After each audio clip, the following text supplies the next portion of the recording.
السلام علیکم ناظرین، امید ہے آپ خیریت سے ہوں گے۔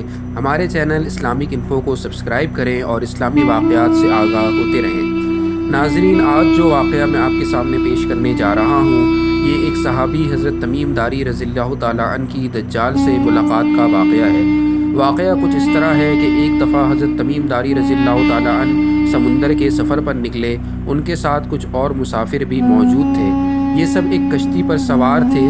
سفر انتہائی اطمینان کے ساتھ کٹ رہا تھا کہ اچانک ہوا چلنا شروع ہو گئی اور سمندر میں طوفان برپا ہو گیا۔ اس شدید ہوا اور طوفانی لہروں کے باعث کشتی سمندر میں ڈولتی رہی اور کشتی کے مسافر اس صورتحال سے پریشان ہو گئے اور ہر کوئی اپنے اپنے خداؤں کو پکارنے لگا۔ کسی کو کچھ سمجھ میں نہیں آ رہا تھا کہ کیا کرے۔ سمندر سے اٹھنے والی لہریں ایک سمت کی بجائے ہر طرف سے کشتی کو اپنی لپیٹ میں لے رہی تھیں۔ تھک ہار کر ملہ نے بھی چپو چھوڑ دیے اور ایک طرف بیٹھ گیا۔ اب ہر کسی کو یقین ہو چلا تھا کہ موت یقینی ہے۔ سورج غروب ہونے کو تھا اور اس کی روشنی آہستہ آہستہ ختم ہوتی جا رہی تھی۔ شام کا اندھیرا الگ اور منزل کا بھی کوئی پتہ نہ تھا۔ یہ بھی خبر نہ تھی کہ کشتی کس سمت میں جا رہی ہے اور سمندر کی لہریں اب کب تک کشتی کو سلامت رہنے دیں گی۔ اس خوف و ہراس کی حالت میں رات گزر گئی اور صبح کی ہلکی ہلکی روشنی پھیلنے سے ہر طرف اجالا ہی اجالا ہو گیا۔ کشتی کے رات بھر ہچکولے کھانے کے بعد کسی کو کچھ خبر نہ تھی کہ وہ کہاں پہنچ چکے ہیں۔ پھر اگلا دن بھی اسی کیفیت میں گزرا اور اسی طرح رات کے بعد دن اور دن کے بعد رات آتی گئی اور کشتی کو سمندر میں پھنسے ہوئے پورے 30 دن گزر گئے۔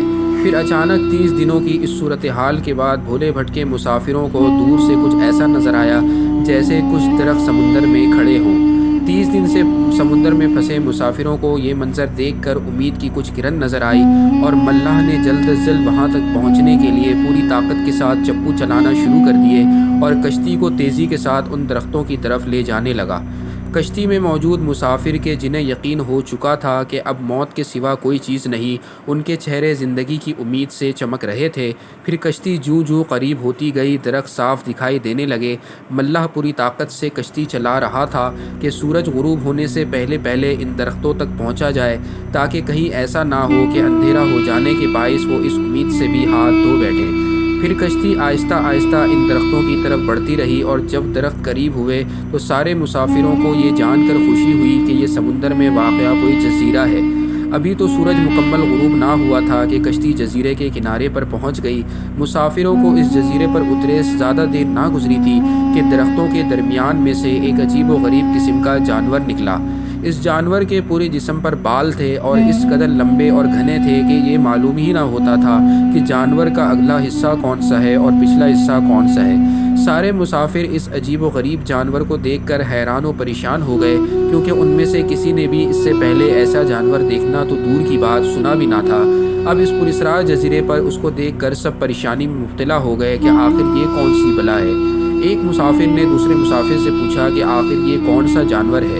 جانور نے مسافر کی یہ بات سن لی اور دوسرے مسافر کے جواب دینے سے پہلے وہ خود بولا کہ میں ایک جاسوس ہوں۔ جانور کے اس طرح انسانوں کی طرح گفتگو کرتے دیکھ کر تمام مسافر مزید پریشان ہو گئے، کیونکہ آج تک انہوں نے کسی جانور کو انسانی زبان میں بولتے نہ دیکھا تھا۔ چنانچہ سب یہ سمجھنے لگے کہ ہو نہ ہو یہ کوئی جن ہے اور ان کے سامنے آ گیا ہے۔ پھر انہوں نے اس جانور سے پوچھا کہ تمہاری جاسوسی کا مقصد کیا ہے اور کس کے لیے جاسوسی کرتے ہو؟ تو اس پر اس جانور نے جواب دیا کہ میں جس کے لیے جاسوسی کرتا ہوں اسے تم سے ملنے کا بے حد شوق ہے اور وہ تم سے باتیں کرنا چاہتا ہے، لہٰذا تم میرے ساتھ چلو۔ یہ سن کر تمام مسافر حیران و پریشان چپ چاپ اس جانور کے پیچھے ہو لیے۔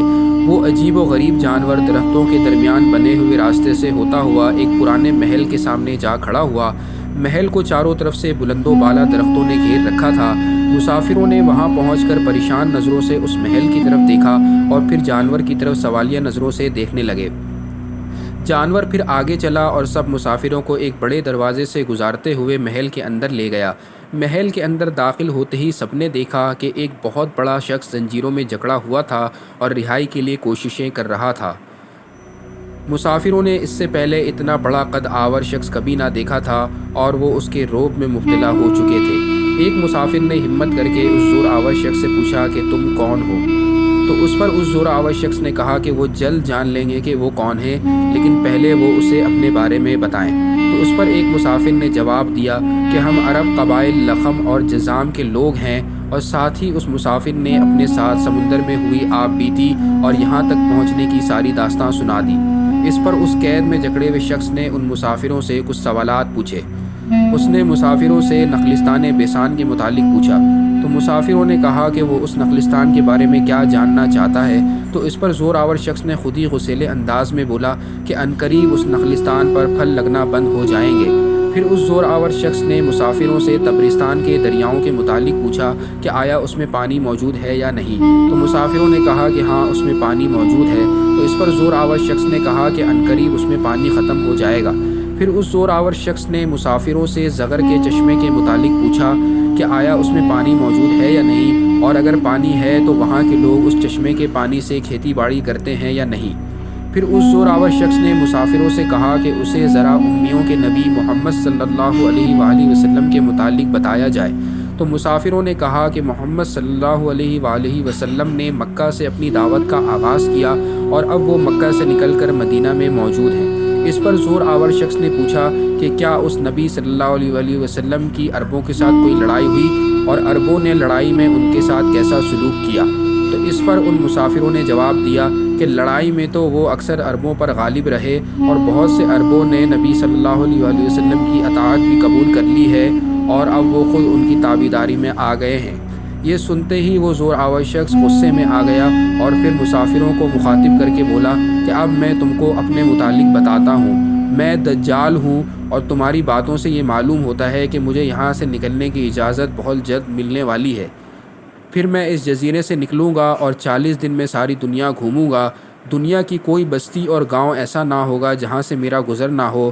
ہاں، مکہ اور مدینہ میں جانا میرے بس سے باہر ہے، مجھے وہاں جانے کی اجازت نہیں ہے۔ میں ان دونوں شہروں میں داخل ہونے کی کوشش تو کروں گا، لیکن فرشتے میری رکاوٹ بن جائیں گے، اور ان کے ہاتھوں میں تلواریں ہوں گی، اور وہ مجھ سے اس تلواروں سے لڑیں گے۔ تو ناظرین، یہ واقعہ تھا حضرت تمیم داری رضی اللہ تعالیٰ عنہ کا۔ اس واقعے سے پہلے وہ عیسائی تھے، لیکن اس واقعے کے بعد وہ نبی کریم صلی اللہ علیہ وآلہ وسلم کی خدمت میں حاضر ہو کر مسلمان ہو گئے تھے، ماشاء اللہ۔